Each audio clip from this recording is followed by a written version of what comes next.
Meeting for Thursday, February 19th. We'll call to order at 6:37 p.m.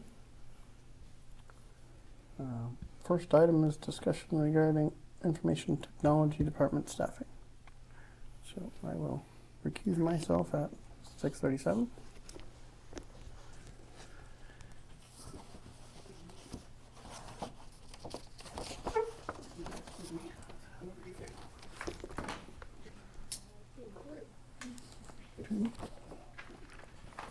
So I've got it mostly drafted.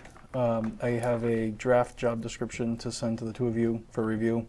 Some of the feedback that Selectman Benbury has sent me incorporated into it, so I'll send that off hopefully tonight or tomorrow, and maybe we can review for your next meeting. I've also taken the sort of where we were and where we've come analysis that Jake provided at your last meeting and sent it to the state. Copied Selectman Benbury on it to engage with the EOT's office on where we are and what we're trying to accomplish, and to see if they can help advise on what would be the best program with the state to further review, advise, recommend best practices to help address this. So while we're working on the staffing path that the two of you have been talking, also access and start getting us involved with the state office that we talked about to build off of all of the foundational work that's been done in the last 10 years. So those two things are in progress. Like I said, I should have that draft to you hopefully by tomorrow. Excellent. I appreciate the legwork. Thank you. Of course. Bill, do you have any additional comments to add or things we need to think about? No, I have some questions that we should probably attempt to resolve before sending out the job description. Of course. And my feeling is I'd like to see us, after reviewing the job description, I'm pretty much satisfied with what we have, with the exception of the two items that I requested we add to it. One for special requirements, which is the CGIS training module, and the second one would be the Corey check. The usual Corey check doesn't require fingerprinting, but the IT Corey check does require and mandate fingerprinting Corey check. Okay. And so those are the only two items I've requested to Brian that we add to the job description. Other than that, I think once those two items are cleared and we clear the whole thing, I think we're ready to move on putting it out. My only other questions would be, is this an hourly position or a salary position? So I think the two of you are going to have to come to that determination. The law does allow for this to be a salary position. Mm-hmm. If you're going to make it a department level information technology position. Because of the nature of the hours, the responsibility, the self-direction of a lot of the work, it can be. Mm-hmm. If you're going to make it hourly, we need to be upfront about that. And then you have to anticipate this office, especially if it remains an office of one, Mm-hmm. Would have to be a position that gets called. Weekends, nights may have to respond. And so if there's an expectation for regular office hours, and then they get called on those other opportunities, then they would be eligible potentially for that overtime. So we'd have to factor that into whatever budget presentation you want to make to the voters. Okay. Yeah, so I would say that's a great question, and we can certainly consider it. And in my experience, based on how things are framing and conceptually what we're looking for, I view it as a professional admin level position, which generally are salaried, Mhm. again, for a lot of the reasons Brian mentioned, but again, that's a discussion that Right. we can have and Right. certainly come to a decision on collaboratively. I agree with you, Jim. I think it warrants a salary type position because of the hours Mhm. that can frequently change throughout the day and throughout the week. And I think it gives us a little bit more control over the position as well. Okay. Because contracts and salary positions tend to be for a period of time. Right. And if we hire somebody on an hourly wage, once probation is over, well, we own them, Sure. essentially. Yeah. So, Yep. and this is a really sensitive position, so it requires someone who is trustworthy and someone that we know is going to be there long term. Yeah. So. Yep. And the only other I had a number of questions that of things we can talk about, but the other one being closely related to that person coming on, he or she, would be space. Where are they going to reside? They need some security for equipment. Yep. And they need space where they can work without being listening to other people talking, and it's a position that requires some privacy as well. So Good. I think Can we revisit that after I rejoin, unrelated to IT specifically, but just I was like, we need to have that space conversation. Yep. Briefly after Okay. this. Yeah, and I will yield to that. put it on. My only question is, what are the current conditions? Where does this, I mean, we have a staff person who fills a Mm-hmm. 19-hour per week. Where is that, from building to building, or as space allows? And I mean, right now, materials are mostly kept at town hall. Some are scattered in buildings, but a lot of it is on the fly as things come in. They're being worked on in between buildings. There is not an appropriate space currently set up, and that does, to Jake's point, that does touch upon the broader conversation that we need to have about town hall. That's been well overdue for quite some time. But you're spot on. That was a priority. I was just discussing with him a couple weeks ago that has to happen as part of this plan. okay, so that's, as part of a broader conversation, I agree. We can have that with the full board as part of the larger thing. Was there one, you said you had that, and was there another question? no, I think though, for me, those are probably the two important questions. That the rest are pay scale, incentives, and obviously entering into some type of contract negotiation with the client. Yep. So, but other than that, those are my key points that I think we ought to address. Okay. Jake, did you have anything you wanted to bring to the conversation tonight that's new, or? A couple things. I did look a little bit over the draft job description that we have been talking about and had a few comments, things we could add.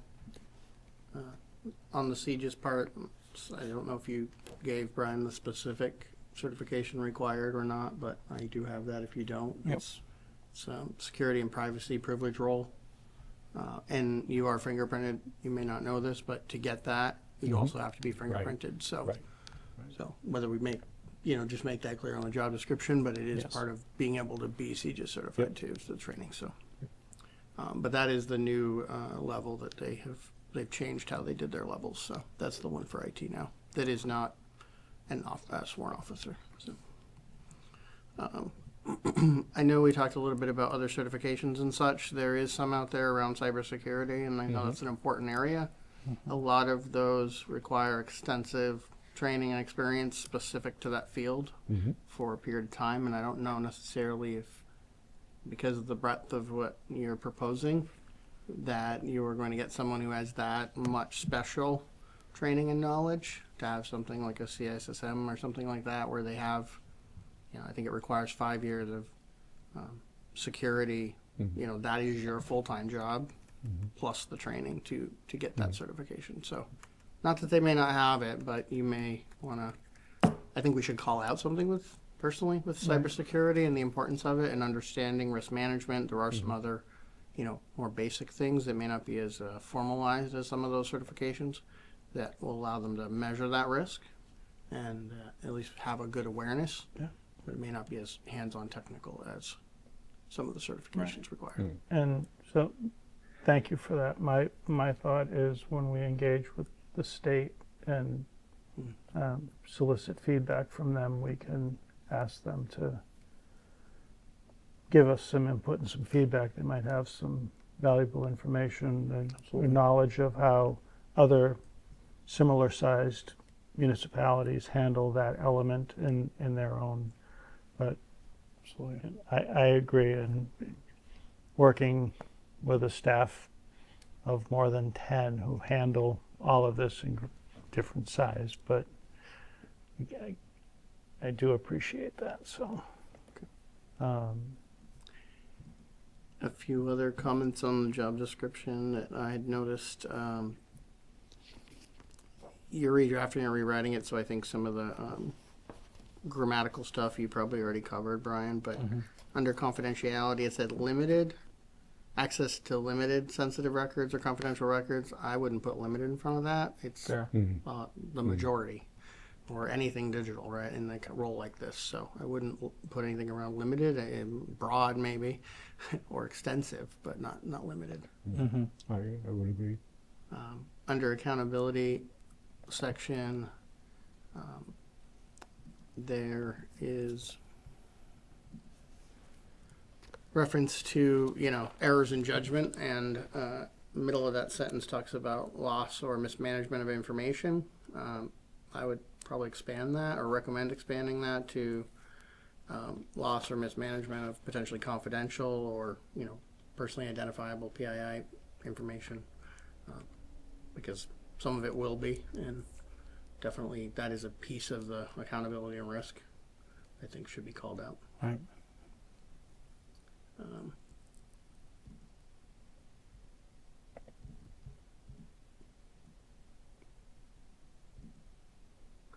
Under the essential functions, number 3, there's reference to the town manager.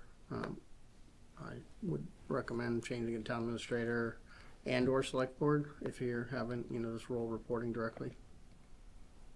It's relative to making recommendations for vendors and services and evaluating them. Yeah. So I think often what I've seen before is that it may go through Brian, it may come directly to the board. So just clarifying that. Yeah. Another essential function bullet that you may want to consider, I don't believe you talked about it specifically. There's some references to maintaining, there's references to implementation and overseeing, and then planning and infrastructure, but I didn't see anything around providing like help desk and day-to-day user support and training. And in there, I would, if you did stuff around that, around training, would also recommend adding something about security awareness training and testing, and that's more of the people side of do phishing exercises, train people on what to look for, do mock tests, and send those things out. There's different ways to do them, and see what kind of results you get from the teams, and then you tailor further training based on what you see for results, how well they do or don't handle phishing, versus spoofing, different types of attacks that we may see. So, and just good general awareness, and that can be hired out too. But I think just either whether it's doing it directly or overseeing a firm that does it. Whether we engage with an outside vendor or our internal resource did it, our internal resource should have a knowledge of who we're engaging with and what they're doing and what the expectation is. So, right, and a Point well responsibility taken. for or Yep. to oversee at least. So I thought that was a component that would be important to call out in there.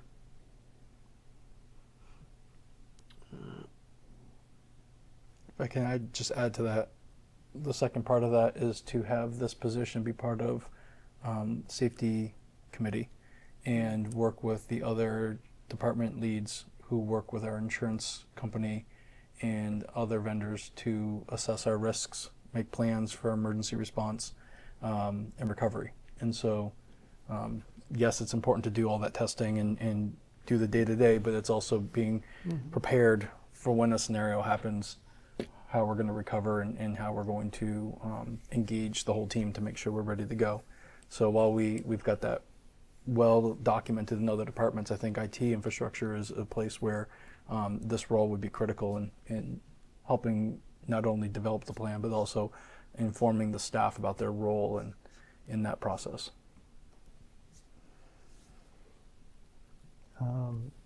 Along those lines, are we considering any type of DRBCP planning or disaster recovery, business continuity? Sorry, Well, no, I was thinking alphabet the same. soup. Well, and then hazard, part of the hazard mitigation plan. I think there's some, and the insurance company looks for some of that stuff. So, Right. whatever set of acronyms we want to assign to it, that sort of thing, Yes. policies around that, and having plans around that, I think is important to have in there too. Absolutely. I don't think it'll be, it's a broader thing that we should have townwide anyway. Right. But IT specific portions of that, absolutely. Right. And to that point, we've made progress in the last 5 years, largely because we were starting to incorporate that IT risk assessment into those planning initiatives. Our whole server transition and all the work that then built off of that foundation was directly dependent on our MVP planning and our hazard mitigation planning from, I think, 2018.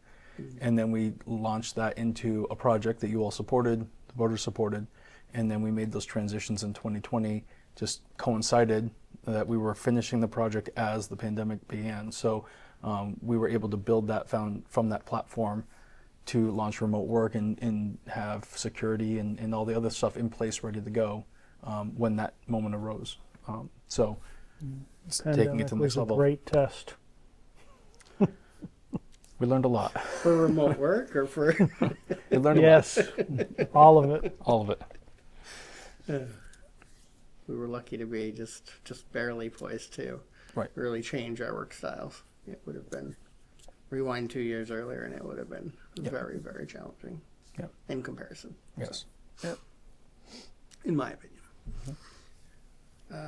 A couple other items to mention and potentially incorporate somehow, maybe in the essential functions. I don't believe it was anywhere else in there. Something around, you mentioned safety, but also around security being a responsibility, as in building security of the role, or at least, it's a part of the functions in there. And I might have missed it, but it talked about technology, and sometimes that is or isn't in that scope. So just being clear that it is would be useful.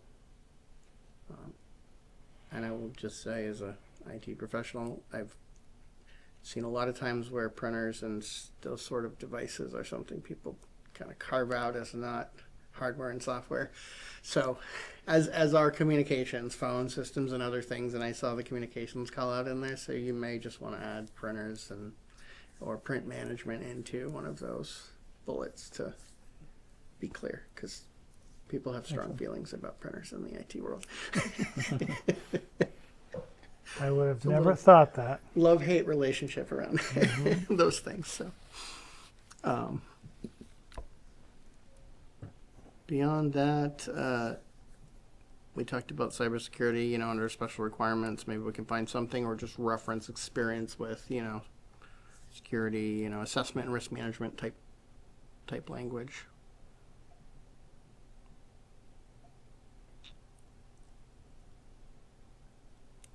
See if there was one other thing in here that I hadn't noted.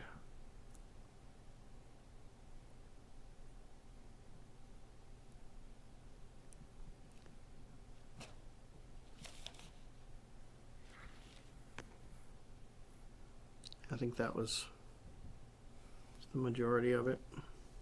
Do you have lifting language in here, Brian? It doesn't. Do we sometimes scope a think it was well an defined in the amount past. or a limit?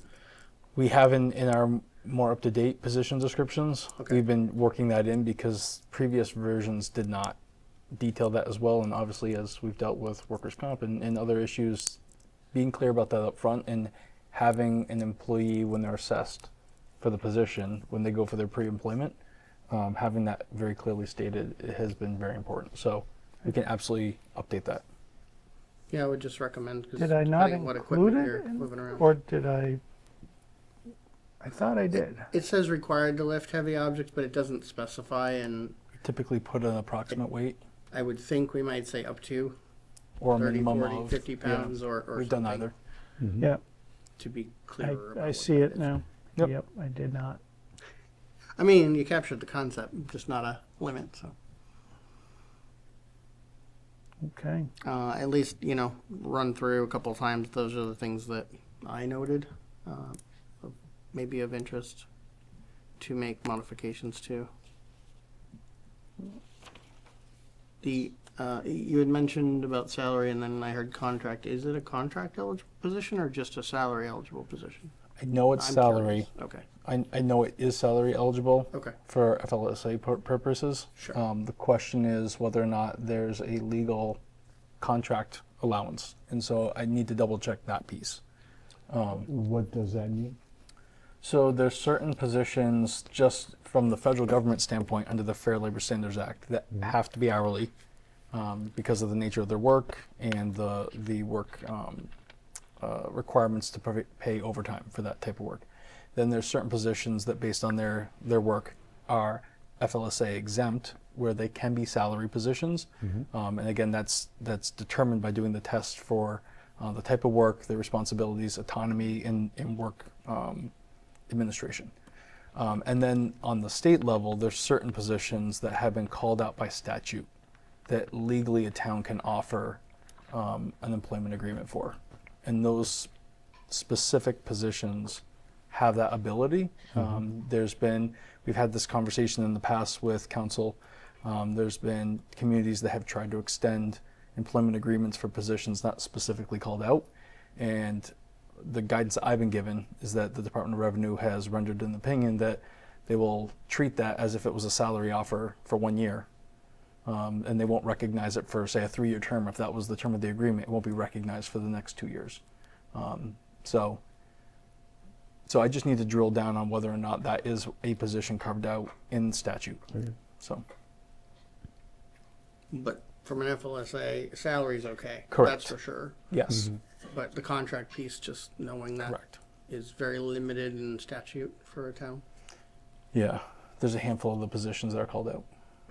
The only other, if it's not one that's already carved out, the only other avenue to look at is whether or not a town has a charter. We do not. So under the home rule petition, you can carve out specific positions once the voters have approved it and the special legislation's adopted. Then it's got the endorsement or the permission structure of the legislature. So the only other option is to seek special legislation. And some towns have done that.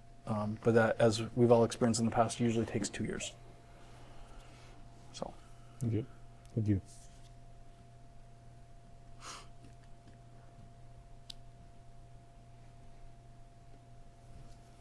You asked if I had anything else other than the job description. I don't have it complete, but well underway on just kind of updated status on open projects. Real general, what are they and where are they in terms of status, and how that we're separating those out between and not started, but needed, and we're separating those out between things that are security related and not. So we'll have those. Hopefully, I'll have those for Monday if we have time, or a meeting after that to go over. We can do the security ones in executive, but the non-security here. Okay. Any other? I know you had a list of questions. I listened. I didn't hear any other things that you need me to follow up on or get you information IT related.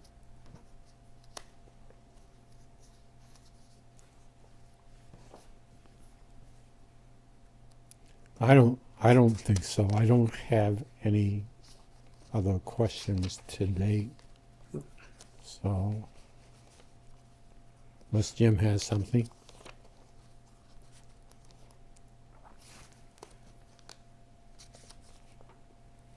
No. Okay, so next steps, you're going to get us the draft and then we'll, Pull this together, get it back to you. We'll bring it back Monday. Yep. Excellent. And then as we get more, if we get the response from the state, I'll get that to you all as well. And then I will follow up with council to answer this question on whether or not it's a contract eligible position. okay. Good. Thank you. If you'd like to rejoin us, Chair?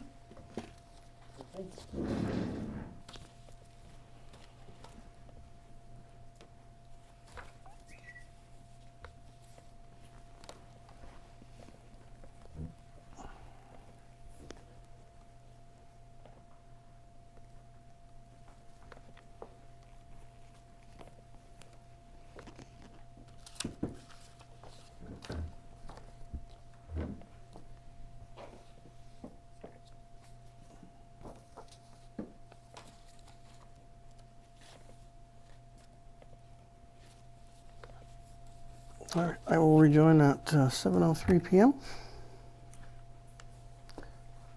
Thank you for holding off on the discussion about space and not being a specific topic on the agenda. I won't get too deep into it, but just, it is a conversation that Brian and I have been having more broadly about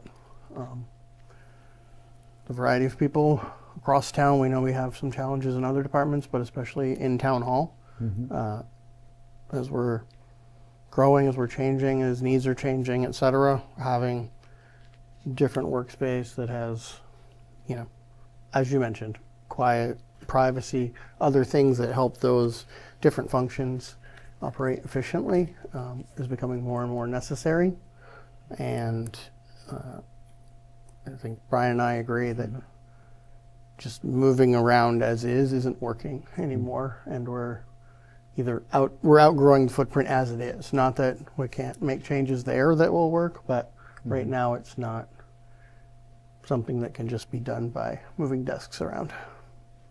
So Em and I are going to lead a discussion with some of the key stakeholders who operate out of that building on a regular basis and get some feedback from them on the challenges, what do they see as opportunities and different ways we can modify the area, and then we'll come to him and I to a proposal that we think makes sense, and then we'll bring it back to the board to make sure there's probably going to be some cost involved in carving things up differently, and make sure that it makes sense to the board as well, and then head down that road of trying to make the overall space more functional for everybody there.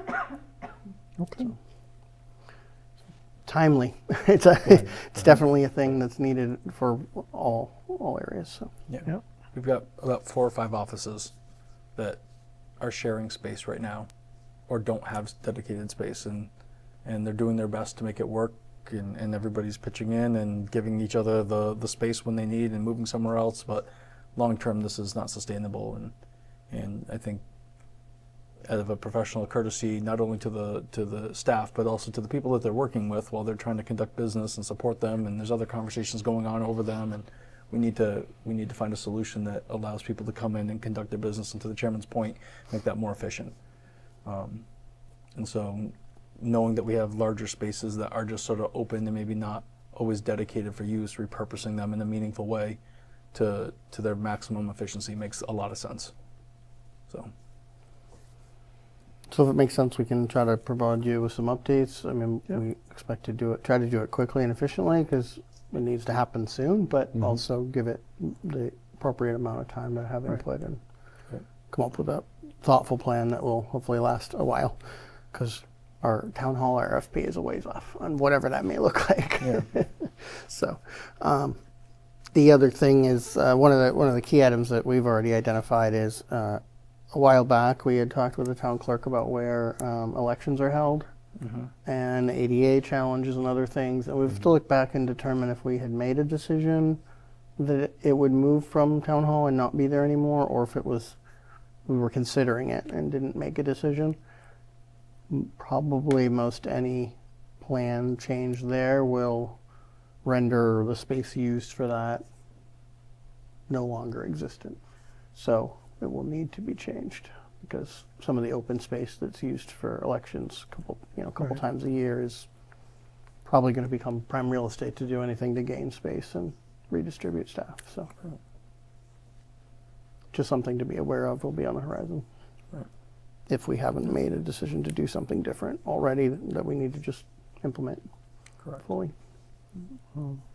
We have neighboring municipalities that leverage other town-owned buildings to hold elections and whatnot, so it's not completely foreign. But Right. that's certainly a discussion I'm open to having. And I think the other thing is meeting space. So, I mean, we have done that for a long time now. Post-COVID has moved, I don't know if we did it pre, but definitely post-COVID, have moved out of having those meetings at town hall. However, there are still groups that do meet downstairs, and I don't know what we'll be able to design into the plan for meeting space that would support something like that and public attendance and such. So that may be a change for those who meet there already to redistribute those meetings and that work to here or next door or other available facilities. So I think it'll have a broader impact than just the employees in the building, but Right. I think it's necessary. Okay, that's the short version of kind of what else that poked at. So, Yeah. thank you. No, it was a very good question and start some additional conversation. So sooner or later. We do have semi-secure storage with humidity and a dehumidifier. Great. I wouldn't call it workspace necessarily, though. Okay. So, anyhow. All right.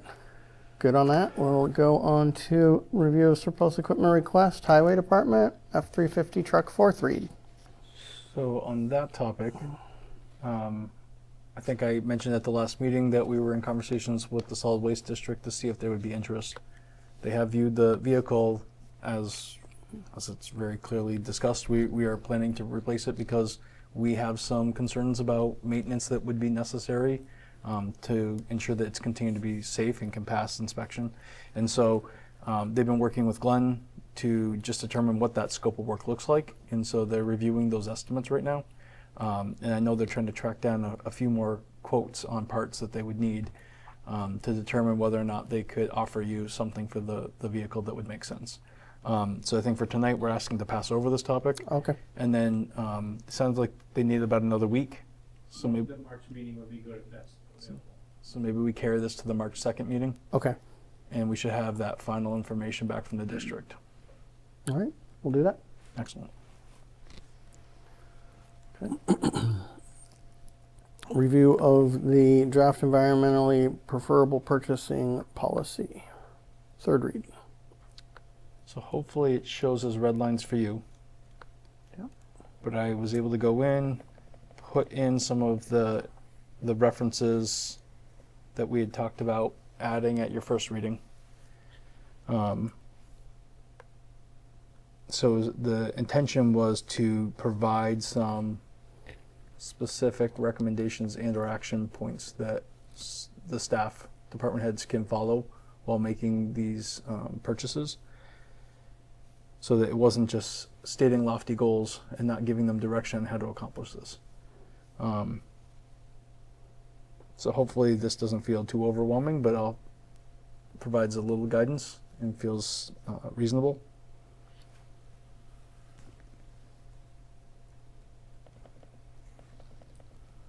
Looks good to me, Brian. I have no concern. It's okay? Yeah.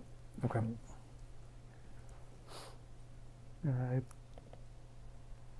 I'm comfortable with it as it reads now.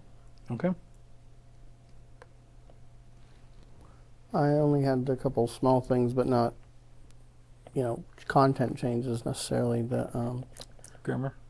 yeah, or just being a little clearer. 3B. Mm-hmm.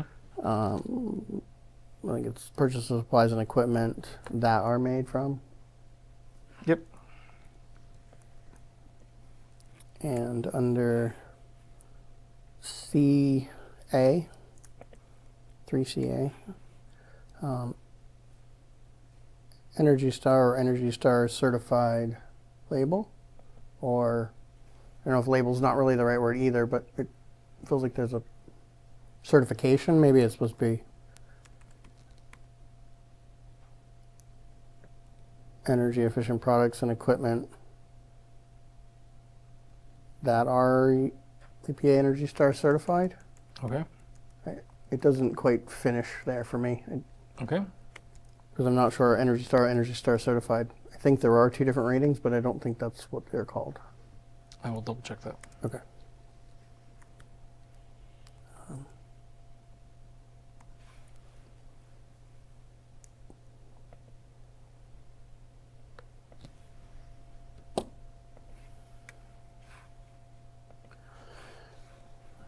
I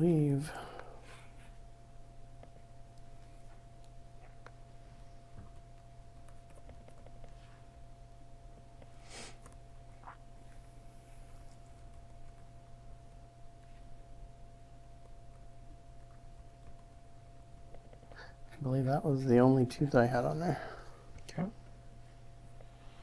Do you want me to make those changes and bring it back for a fourth read? Did you pull it up while I was reading? Yeah, I couldn't help myself. I thought you were, so I didn't yet. Yeah, so what it's reading is Energy Star broadly refers to the program and its standards, whereas certified ensures the product or building has been verified to deliver promised efficiency, saving energy and money. I mean, there's more, but that's the quick overview.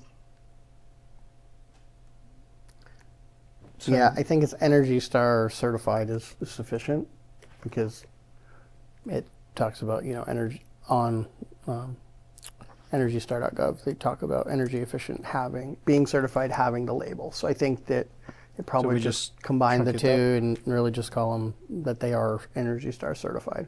That's Got all it. you need to. Okay.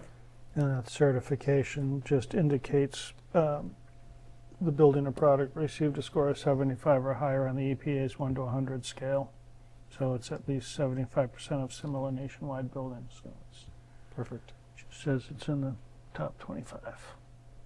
Yeah, and I don't think with equipment and products they have different levels. I think it's just Yep. certified or it's not. So should be good enough to just change it to certified. Got it. To me, they're minor changes that we just discussed, so I have no concerns if one of you wants to make a motion to adopt it. Do we have a policy number? I was just seeing that and realizing you were going to ask that question, and I should have anticipated. If we don't, we can always come back to it in a future, Well, Just Almost give like me we've done one. this before. a couple times. Let's see, policies.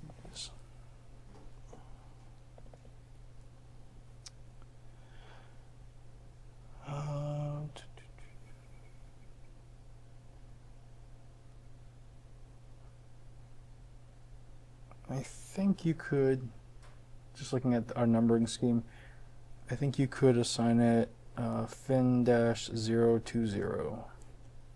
And that would give us a range of numbers to add additional purchasing related policies, if that made sense. Did we have a number on the recycled product purchasing policy did that's not. superseding? No, okay. It was I back noticed in it wasn't in there, 2016. so okay. We didn't have numbering systems back then, so. Okay. I will make a motion that we adopt the environmentally preferable purchasing policy, number FIN-020, as amended. Second. All those in favor? Aye. Thank you, gentlemen. Review of surplus equipment request, Police Department K9, third read.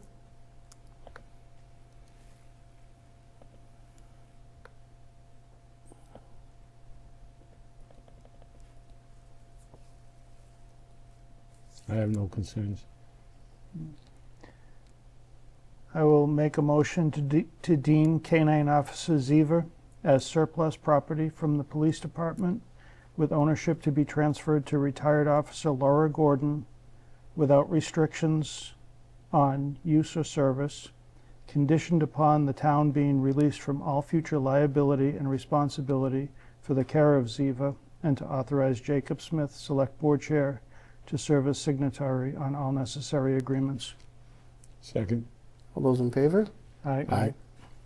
Thank you, gentlemen. And so now that we've done that, council's working on the release. So once that's done, we'll contact her and get everything reviewed and signed. And Excellent. wrap that up. Thank you. Thank you.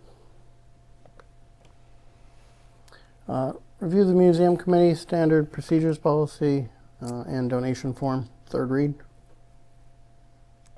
I have no concern. Only question is, are we adopting them together or are they segregated?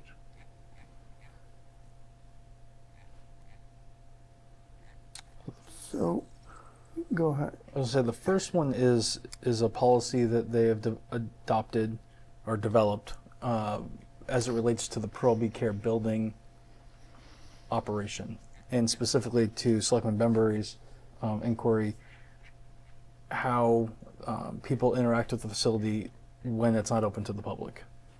So that's what the first standard procedures policy is referring to, and then the second one that I left as a form, I obviously for those watching, I translated what had been presented by the museum committee into your standard policy format, so it read similarly. The form I left largely the same. I made the correction to the select board, but that's their policy for accepting potential donations, or at least understanding what somebody would like to make in terms of a donation, and then as a committee they can vet whether or not that's an item that belongs in the collection or if they need to decline the offer. So I do think they are two separate topics. Okay.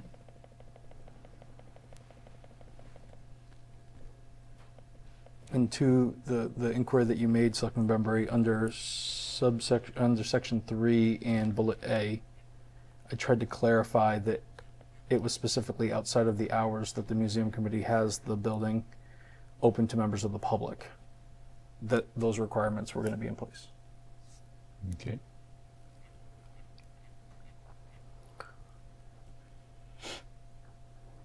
Now that you've put the policy into our policy format, and I'm looking at the donation form again, I'm actually thinking there's a little bit of it, I guess, in the opener, but should we really look for some recommended policy language for them, from them on accepting donations? And then Tease have this this out. form be Appendix. an appendix item for that policy, right? So then we've defined the policy, and then this may have a snippet of that at the top as a form. Okay. But this is the form used, then submitted to go through whatever that donation policy and acceptance policy looks like. Does that make sense to the board to task them with that? Because I feel like we have a form, but we don't really have a policy tied to the donation side. If that's your wish, I can absolutely work with them on that. If it makes sense to all of you. Yeah, I don't have a problem with that. Okay. And I'm not expecting it has to be anything super lengthy, just that No. it formalize the process that goes with the form. You got it. So we will keep them separate to your original question, I guess, Okay. because they aren't together. All right, we have consensus.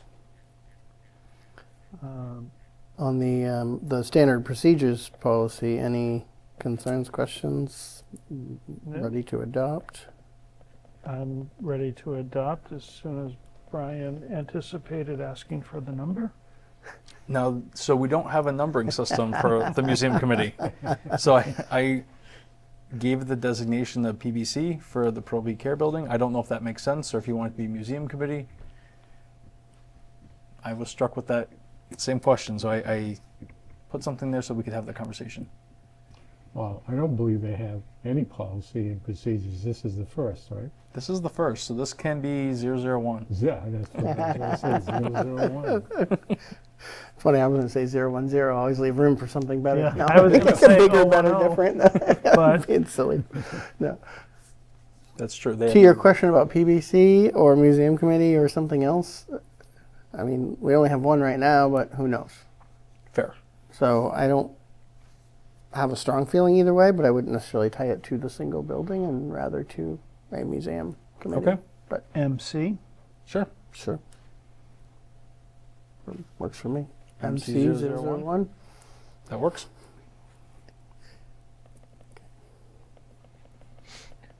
So I will make a motion that we adopt the Museum Committee Pearl Beak Care Building Standard Procedures Policy number MC-001 as presented. Second. All those in favor? Aye. Thank you, gentlemen. And then we'll bring back the,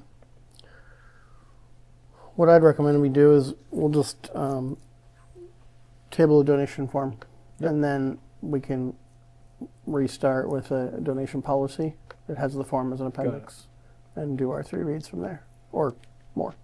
And we haven't scheduled it yet, but the museum committee would like to take you up on your offer to have a joint meeting in March, as we're getting ready to do the annual town meeting warrant to discuss that bylaw request, Okay. establishing them as a formal board of the town. And so maybe that would also provide an opportunity for the committee to come back and talk to you on that night about that topic.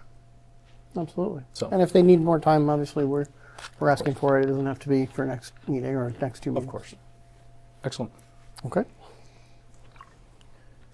Review and potential vote on heating oil procurement, fiscal year 27 to 29.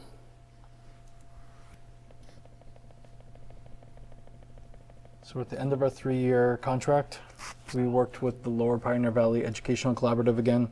They've conducted another 3-year procurement, and after receiving and opening the bids, which I have a summary in your packet, Sprague Operating Resources LLC, who happens to be our current vendor, was the successful vendor again, and that's both for the metered accounts and the tractor trailer delivery account that we have.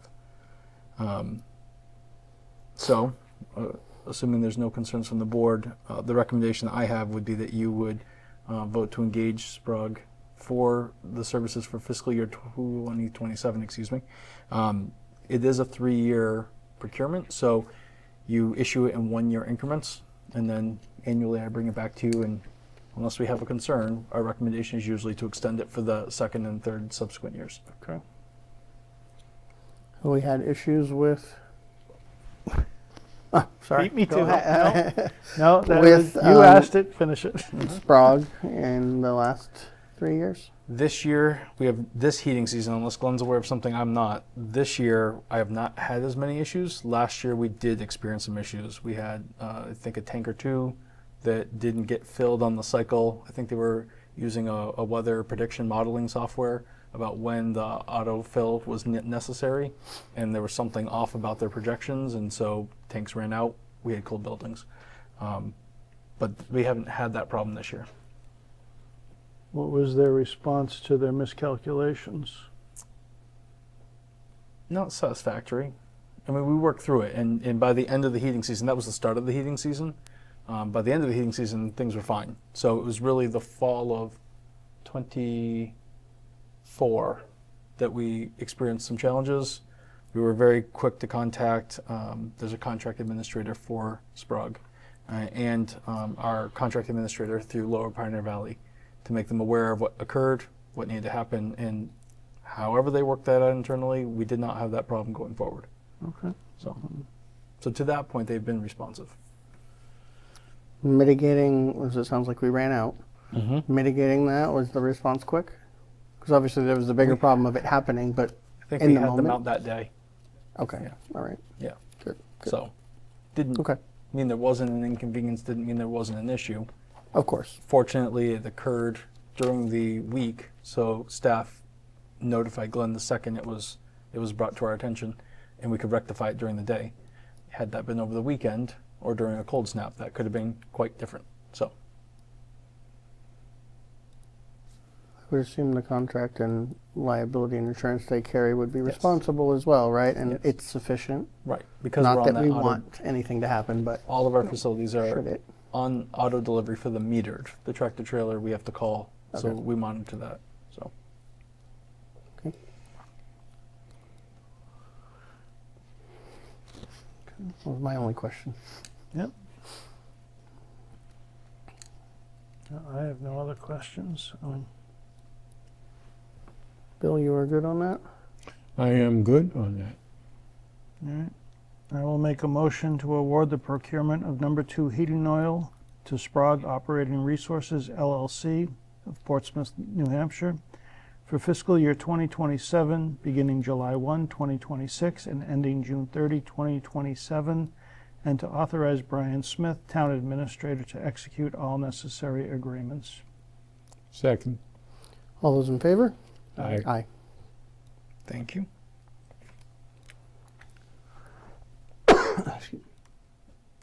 Review Massachusetts Department of Conservation and Recreation Notice of Proposed Land Acquisition number P001127.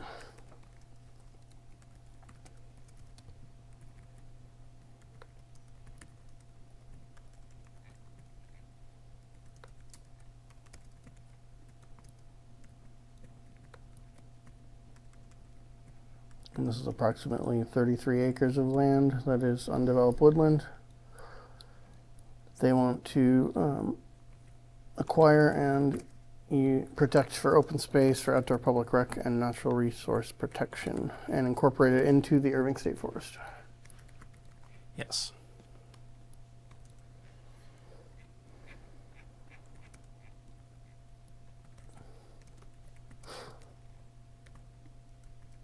I want to tilt my head to look at that map, but it's not going to help. Yeah.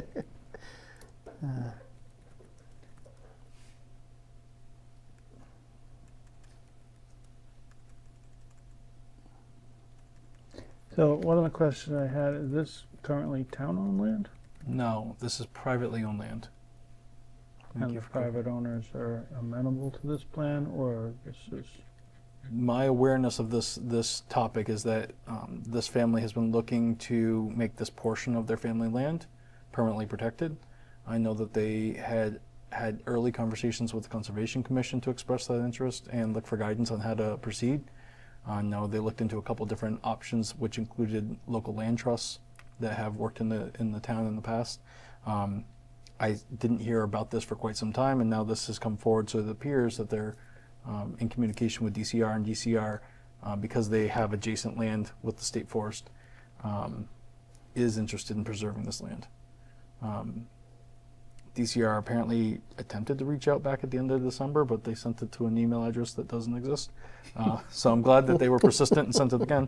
To a better address. Right, so because they are looking for you all to let them know if you have a concern about this acquisition. I had previously heard about this matter in December from or in early January from Senator Comerford's office, so the senator was made aware. And at that time, we'd reached out to Conservation and other offices, Board of Assessors. Did any office have a concern about this matter that I should be bringing forward to the three of you? And nobody had a concern. It looks like you're headed west. This parcel's like just kind of past the curve where you can, the trestle, kind of go past that, and it's right there on your right. Right. Yeah. So this is the land is adjacent to the part of the state forest that encompasses Hermit's Castle.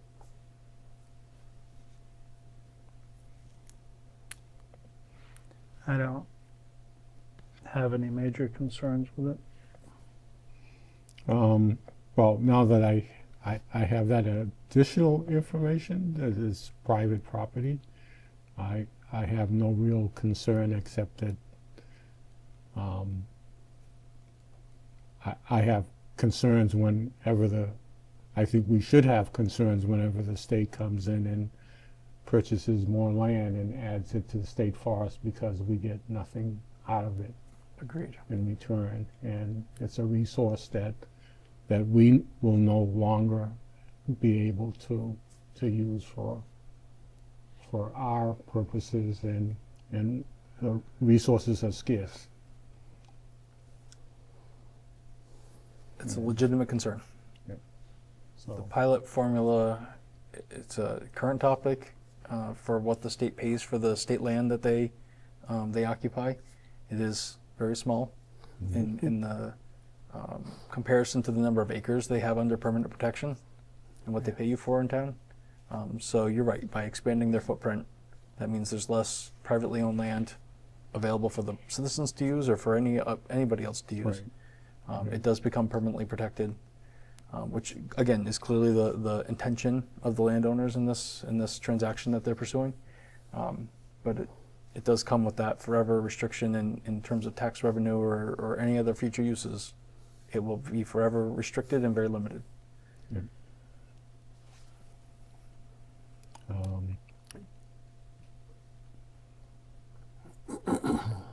Having said that, a good example is when you look at communities like Windle and New Salem that have been totally eaten up by state-owned properties and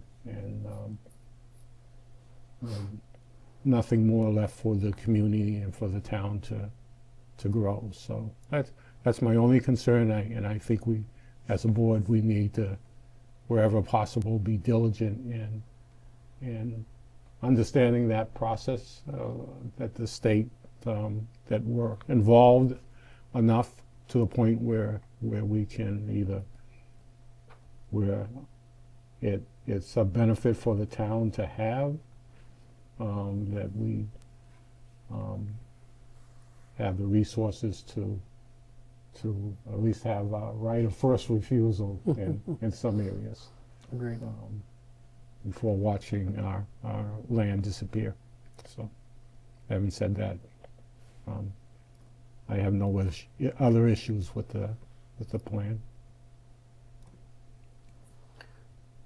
On the exhibit map, do you happen to know around the other protected land? Does that just mean it's under a different restriction, not under DCR ownership and restriction? Or do you have no idea offhand? If you don't, that's fine. I was just curious. Okay, so you're The light green in the legend. yes. On the one that's abutting North Street. Just in general, what's that reference? Other? Is it privately held by others than DCR, but still restricted? Is that what So that the one denotes? closest to Mohawk Trail, Gary Street, is your cemetery. The ones So it's our own restricted. right. I didn't mean that one, but Yep. The largest one is a privately owned parcel, from my recollection, and that is it's off of North Street, the access point, but it crosses Jack's Brook. That's that blue body of water that you see there. And I can't remember the exact entity that owns it, but my recollection is it's a woodland stewardship entity. So their purpose is to conserve woodland. There is some logging that happens occasionally to turn the forest over, but it's all managed woodland. So it's permanently protected for that purpose. But that's what they're denoting is non-DCR, state-owned, but protected land. Right. Everything in Conservation green. protected in green, right? Even the Everything light, in green yeah, okay. is DCR. They just don't own it if it's light green. Right. Still got the protections of some sort. Correct. Okay, thank you. All right, well, with that, as requested, we will make the formal announcement for the public. The Department of Conservation and Recreation may acquire an interest in a parcel of land located in the town of Erving as shown on the attached locus map marked as Exhibit A for conservation and/or recreation purposes. Should anyone have questions, they can contact Kendra Amaral, Deputy Commissioner for Policy and Public Affairs at kendra.amaral, A-M-A-R-A-L, @mass.gov. And Senator Comfort and Representative Whips are aware of this also and may have information if anyone has questions. I think that meets their request that we make that announcement publicly. People know where to go if they have questions, and we can certify that for them. Absolutely. Okay. Review of the 2026 Almost Anything Goes Program Guidance Draft.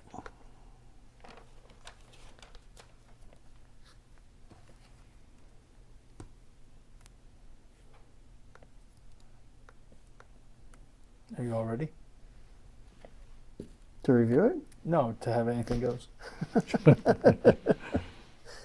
I'm ready for less ice, snow, rain. Maybe some green out there would be nice. It will be here soon enough. I'll second that. Then we'll talk about anything else. Right. Any changes in here or largely the same? Largely the same. You all have revised this over the years, and Last year we didn't make any substantial changes, and I think generally it worked. I didn't get a lot of complaints last year. You're always going to have the feedback that there are certain areas that experience items being left that the property owner maintains they did not put out. It's very hard for us to document or prove that. We always ask them to report it to the police department as soon as they become aware. So I think it was last year that you added, there's like an informational blurb recommendation at the bottom of the first page. So we added that language last year to encourage folks to monitor those, the piles that they put at the end of their driveways, and maybe consider not putting it out the very first week, so it's not sitting there for 2 weeks where people can add or remove things from your pile and expand its perimeter. But if people choose to participate in the program, there's that inherent challenge that we've experienced.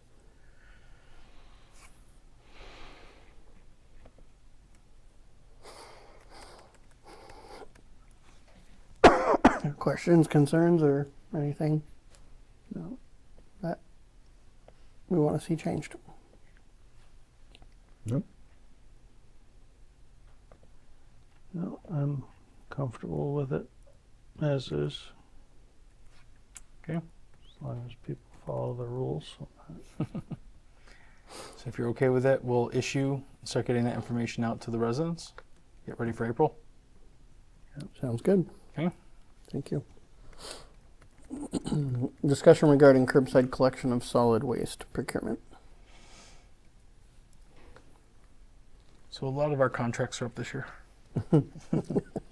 Apparently We might want to do some work on that sometime in an off year. Have some strategy about. we were adjusting very some of busy this. 3 years ago, apparently, and they all came My due. goodness. So your curbside collection contract is also up on June 30. Your current vendor has been Casella Waste Management for over 6 years. The select board decided 3 years ago that you wanted to negotiate directly with Casella on a renewal contract. I think some may remember that there was a lot of negotiation about a fuel surcharge that Casella wanted, and you were able to negotiate while recognizing fuel was volatile at that point in time, that there was always the possibility that fuel could drop in value, and if there was a surcharge in the event that it went high, there should be a credit in the event that it went low to the town. To your credit, there were several months over the last few years where fuel did drop below that floor, and you did receive a credit on your bills for that. So that was great. So I guess the question I have for the three of you is, are you interested in sitting down trying to negotiate a renewal contract with Casella and mapping out another 3-year agreement? If so, is there a member of the board that could be appointed to be the liaison on this, to work on it with me and Jan Amin? Or would you prefer that we issue an IFB and go out to the market and see who's out there? You're not required to do that under the procurement laws, but every once in a while it's helpful to go out to the market. I did check with Jan, and her recommendation at this point, there used to be a lot of variety in the marketplace, a lot of smaller haulers in Western Mass. They are predominantly merged with larger firms. So your competition, unfortunately, has shrunk in Western Mass. So Casella is obviously a large vendor in the area. USA Waste and Recycling remains a presence. My understanding is Republic is clearly one in the state, but isn't currently servicing many communities out in this area right now, so they may not be interested in coming back out to Western Mass. And there used to be another firm right over the Vermont line. I think it was called Triple T, but I believe that they've merged with one of the other companies. So I don't know that they've merged with Casella. So there's not as USA and many. Casella have been buying most of them. So Yeah, Waste Management still out this way, but not for I was told Waste residential. Management. They've talked to them in the past, and Waste Management hasn't expressed interest in moving into this market. Got it.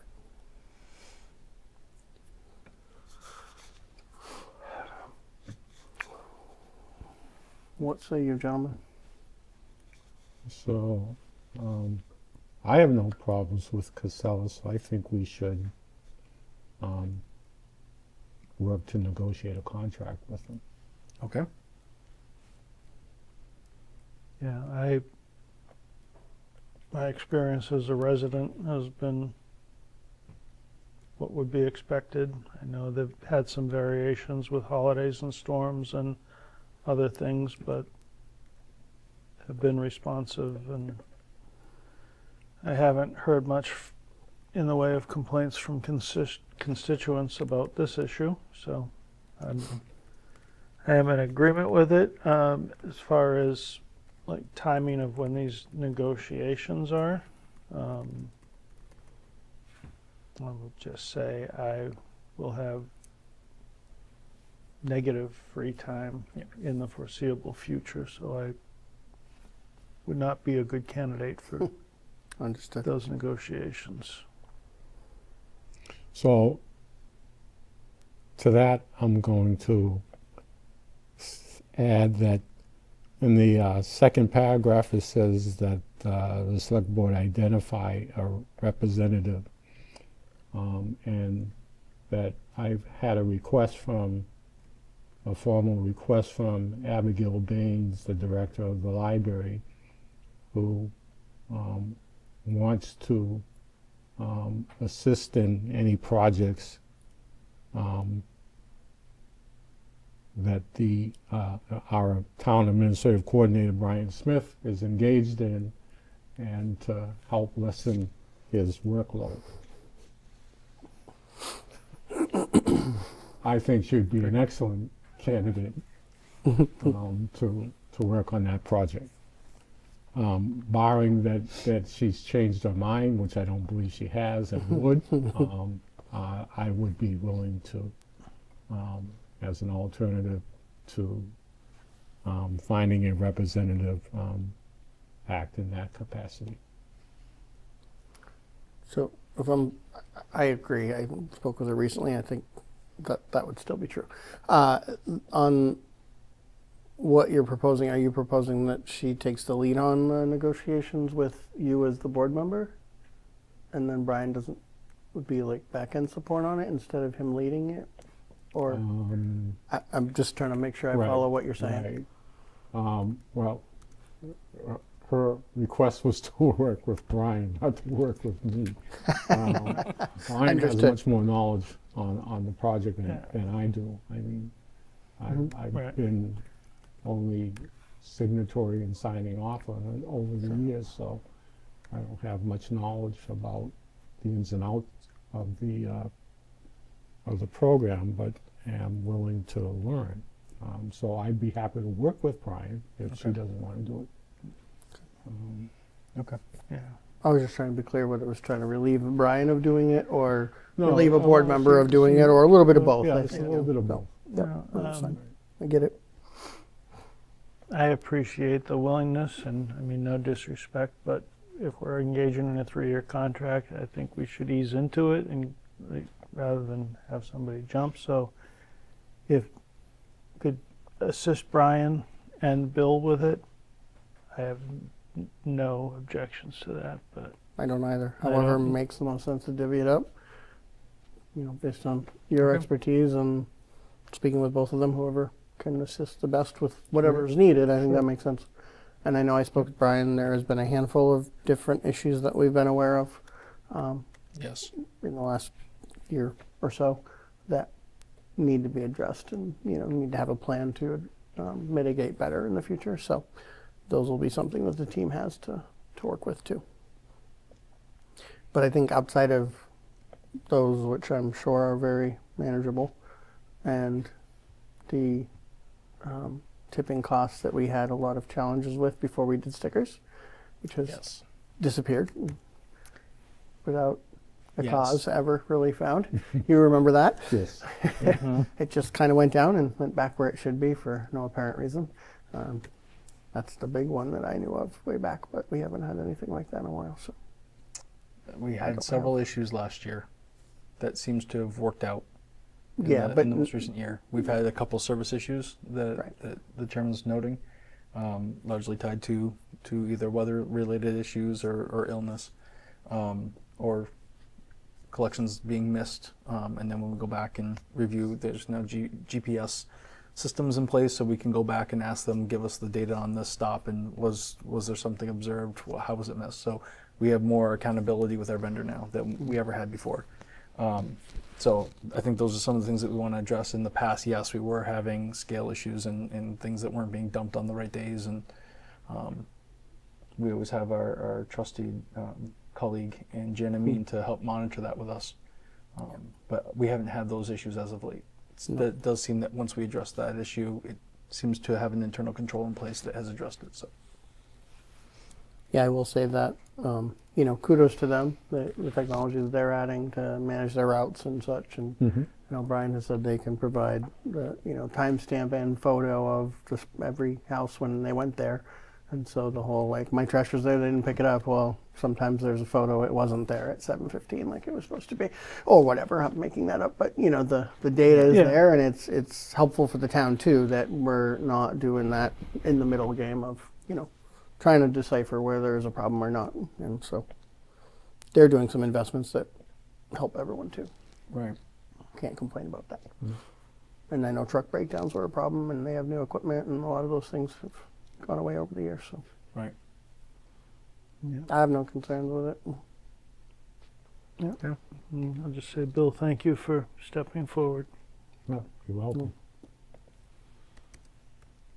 So you don't need a motion on that. Just do it. We'll just get it going. And if we get to something that seems reasonable, we'll see it and we'll work on that. Yes, absolutely. My goal is to have this largely wrapped up by March, because if we can't come to an agreement by March, we need to make another plan, which means largely going back out to market and doing an IFB, because June 30 is quickly approaching. So my goal is to have an update for you very soon. Hypothetically, if it didn't, we still don't have to do an IFB. We could still reach out and negotiate directly with a single vendor, right? Because Absolutely. it's exempt. It is exempt. Okay. Yep. Not that that's ideal, but just it may be quicker if we were on a We time have crunch. a date in March? Do we have a date? We don't have a firm date yet. I wanted to make sure that you're okay with this. I will Okay. approach them tomorrow and say we need Okay. to start meeting as soon as possible. Okay. So, there's one other thing that I probably wasn't as clear about in the memo. There was a recommendation, and the board took this recommendation in the past, to separate the collection contract from the disposal contract. So you currently have Casella as your collection, and then we tell them where to dispose of our material. You're in an agreement with other communities in Western Massachusetts and DEP for your recycling material. That all goes to the Springfield facility. So I'm not proposing that we change that. But your trash disposal contract also ends on June 30. That's currently going to Republic out of Springfield. And so I guess my question to you all is, would you be open to a proposal or an agreement from Casella if they had a competitive price to take it to their own disposal facility? Or do you want to continue to see that go to a separate disposal site? If they can compete and help us with our budget concerns, I'm willing to listen. Agreed. Is there a reason initially why we went with two It different was the sites? tipping fee.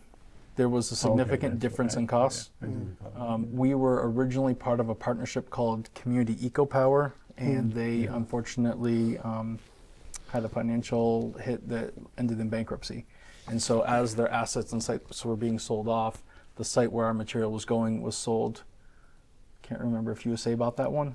But anyhow, when the tipping fees came forward, they were much higher than what we had been budgeting. And so many of the towns looked for another opportunity. And the McNamara site, where we take our material to, had the most competitive pricing. So that's how we got in contract with them. And that was out of cycle with our Casella contract out of at the cycle. time. Correct. So it really wasn't tied together, and that's why it stayed Correct. separate, because Eco Power was a huge discount versus Right. most others. Correct. So Correct.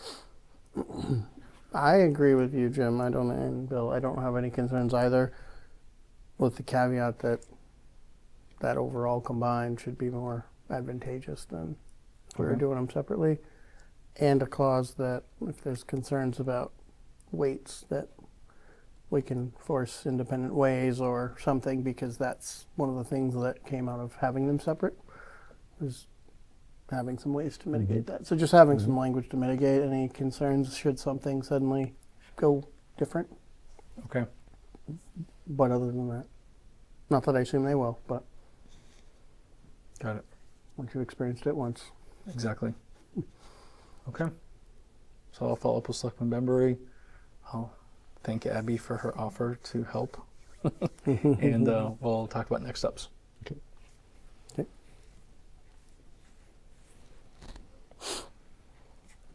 All right, and we have review and appointment of the patrol officer screening committee. So, yeah, we have never dissolved the patrol officer screening committee that has done a variety of officers in the last cadet screening. So, I believe they did both, right? Same group. They handled Yeah. both. Correct. So I spoke with Chief Holst, and his recommendation, since Officer Gordon's not with us, is that he takes that voting seat instead of a non-voting seat, so that we have a member of the department on, and it will consolidate a little bit of that work that he does.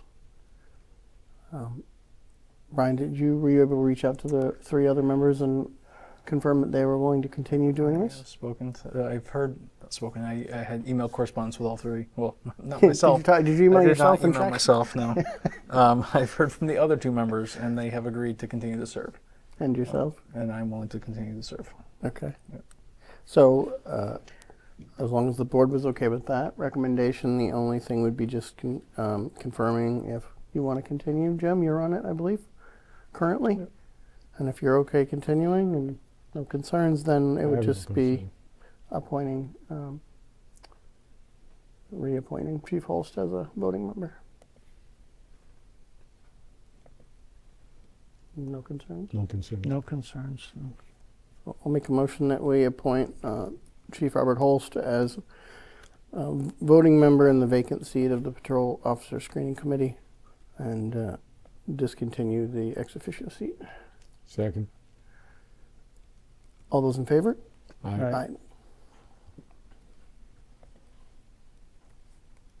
A review and approval of the Treasury warrant. Make a motion to approve the 18th accounts payable warrant for fiscal year 2026 in the aggregate amount of $601,038.44 as presented. Second. All in favor? Aye. All right. With that, I believe I covered all regular business for this evening. So, with that, I move we go into executive session pursuant to Mass General Law, Chapter 30A, Section 21A1, to discuss the reputation, character, physical condition, or mental health, rather than professional competence of an individual, or to discuss the discipline or dismissal of, or complaints or charges brought against a public officer, employee, staff member, or individual. And then following, move into executive session pursuant to Mass General Law, Chapter 30A, Section 21A3, to discuss strategy with respect to collective bargaining, if an open meeting may have a detrimental effect on the bargaining position of the public body and the chair so declares, which I do so declare. New England Benevolent Police Association, Local 121, Police Unit. And then move into executive session pursuant to Mass General Law, Chapter 30A, Section 21A2, to conduct strategy sessions in preparation for negotiations with non-union personnel and contract negotiations with non-union personnel regarding fire chief. And then move into executive session pursuant to Mass General Laws, Chapter 30A, Section 21A2, to conduct strategy sessions in preparation for negotiations with non-union personnel and contract negotiations with non-union personnel regarding chief of police. We will not return to regular session. Is there a second? Second. All those in favor, a roll call? Selectman Moyne, Aye. Chairman Smith, Aye. Selectman Bembury. Aye. Would you do the honors on the final? Yep. And immediately following, I make a motion, we go into executive session pursuant to Mass General Laws, Chapter 30A, Section 21A4, to discuss deployment of security personnel or devices or strategies with respect thereto. Second. There's No, second. Roll call Selectman Wayne, Aye. Selectman Benbury, Aye. Recusing. Abstaining. Thank you. Yes, abstaining, not recusing. All right. Well, thank you, everyone. Have a good evening.